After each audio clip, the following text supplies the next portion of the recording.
Time for a listener question. This one will be good clickbait. What dry fire skills are the most important for classifiers in your opinion? If you could rank the top 3 in priority, that would be great. Bro, this sounds like some good clickbait. I got some answers, but it's probably not going to be what you think. That'll be the fun part. The top skill, the number one skill, I think, for classifiers is having a well-developed index. Go figure. It's not draws or reloads that everyone thinks. People obsess about draws and reloads. Draws are important, but let's talk about index. Index is all defined as the ability to look somewhere and have the sight show up exactly where you're looking without any amount of needing to move the gun, where it's like you have to adjust the window a little bit so you can see the dot, or you don't see the dot in the window, or with iron sights they're not aligned. You have to do some amount of moving around to find the sight. A well-developed index is something you just work on kind of all of your training, whether it's live fire, dry fire, whatever you're doing. It could be off a draw, so it'd be looking, draw the pistol, and the pistol shows up where you're looking. Off a mag change, new magazine on the gun, you look at the spot, you bring the gun where you're looking. From target transitions, so you shoot a target, the gun goes there, look at another target, the gun goes there. It's kind of just in everything we do for shooting. It's the ability to, kinesthetic alignment, proprioception, all that kind of garbage. It'd be that actually simplified into words that are usable in terms that are easy to understand.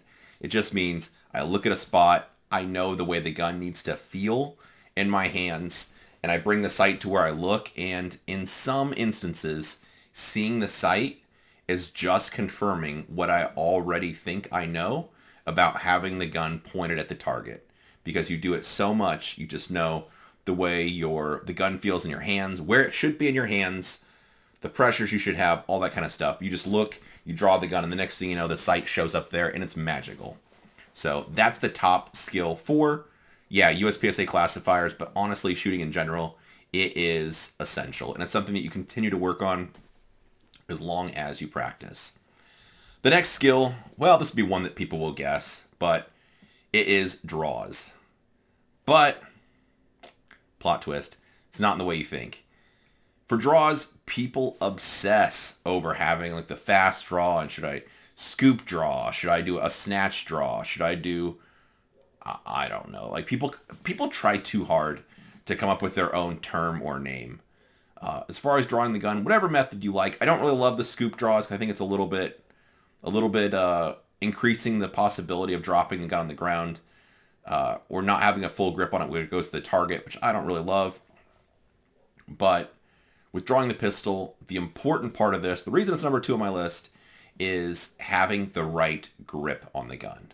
And I'm talking specifically hand placement and pressures. I put those as a premium over how fast the timer says you are in getting the gun at, within reason. If you have perfect hand position, but it's 2 seconds, or you could draw the gun in 1 second and your hands are a little bit off, obviously the 1 second's better. But if we're talking within a tenth or 2, I would rather just have a technique where you could always have your hands in the exact right spot, meaning your hands always all the way up high in the beaver tail. Your fingers are exactly where you want them to be. It's not a little bit too much one side or the other. It's just right where you mean it to be. When your support hand hits the gun, it locks at just the right spot on the gun where there's no extra gap in the grip panels. The pressures are right, the hand placement's right, and it feels magical. That way, when you bring the gun up to your eye line, you've got the right hand placement, pressures, and you're ready to start shooting immediately. The reason this is important is not only for the first shot, but for all the shooting you're going to do until you need to reload the gun or move, where you'd have the opportunity to change your grip. So, especially for competitive shooting, or I suppose anything else for that matter, once you draw the gun, whatever you have is what you have. You don't really get a mulligan or a do-over, and you want to make sure your hands are in the right spot on the pistol. Your firing hand and your support hand both have the right positions, and they have the right pressures. So that just sets you up at a good spot for shooting. If we're talking about classifiers, close, fast, nasty shooting, it's going to give you a way better chances on working the trigger quickly and independently than the rest of your hand, not getting trigger freeze, allowing you to shoot quickly.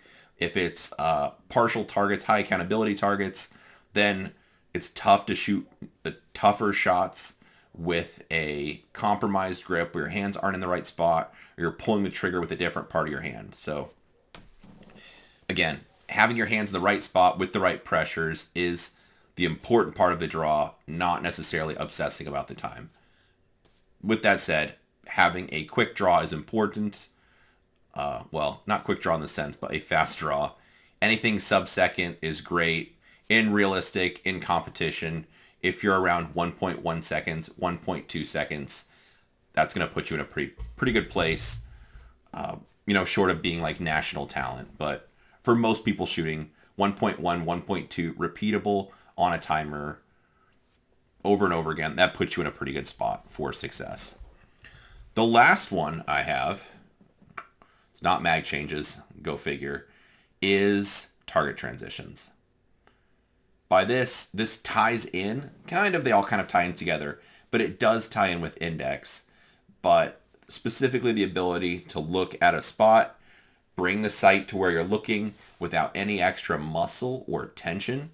So if you want the bullets to go here, sometimes people get in a hurry, especially on classifiers, throw the gun towards the target and then just fire the shots wherever they land. It could go past the target a little bit. They clack off a pair. It could go to a no-shoot. Maybe it's a smaller target, so you shove the gun over and it kind of bounces and you wait for it to stop bouncing. Then you see the sight stop. Then you press the trigger. It all wastes time. If there's a no-shoot or a hard cover, something for penalty points, for people not familiar with USPSA, that's going to, of course, hurt your score noticeably. And for something like USPSA classifier, you will be dead in the water if you have a no-shoot or a miss. So having the ability for target transitions, not thinking of it in terms of fast or slow, thinking in terms of precision, then just reacting to the right sight picture is going to put you in a really good spot. Just because if it's close, fast, nasty shooting, you just look, the sight shows up there, and you can accurately and very quickly rapid fire in very close targets. If it's par distance and partials, then having the sight go right where you want on a high accountability target, being able to shoot reactively if you need to be, and the sight just comes right back to where you're looking so you could drive home very accurate shots, that's important too. So notice my 2 cents, the top 3 skills for classifiers aren't really like what people would consider niche skills. I think that's just shooting in general is my approach anyway. So again, in summary, they're all kind of related, but separate areas to focus on. Index is the ability to look at a spot and just have the sights go exactly where you're looking. The draw doesn't obsess about the time you can get the gun from the holster to the target. It needs to be reasonably fast, but more focusing on having your hands in the exact right position with the exact right pressures that you're able to start shooting immediately, being fast and accurate without needing to compromise or change or manipulate your grip at all, or slow down the shooting because your hands aren't in the right spot. Then target transitions, the ability to look between open targets, partial targets, near targets, far targets, and just very precisely move the sight exactly where you're looking. Then you can choose if you're going to engage based on the color of the sight, seeing a stop stable sight, reactive, predictive. You can make all those choices, but bringing the gun to exactly where you're looking is quite difficult and takes a bit of effort, especially considering people normally associate classifiers with speed, which comes tension, which then people's shoulders get involved. You kind of start shoving the gun all over the place, which causes a lot of marksmanship issues. So there you have it. That's my top 3 skills for working in USPSA classifiers. But if you've noticed, that's kind of just skills for making you better at shooting overall. Hopefully it's helpful, answers the questions. If you have any thoughts, you disagree with me, you think I'm crazy, feel free to drop it below in the comments. You can tell me how wrong I am or right. And if you have enough questions, or if there are follow-up questions in the comments, I'll make a video out of that. So I appreciate you watching. Have a good day.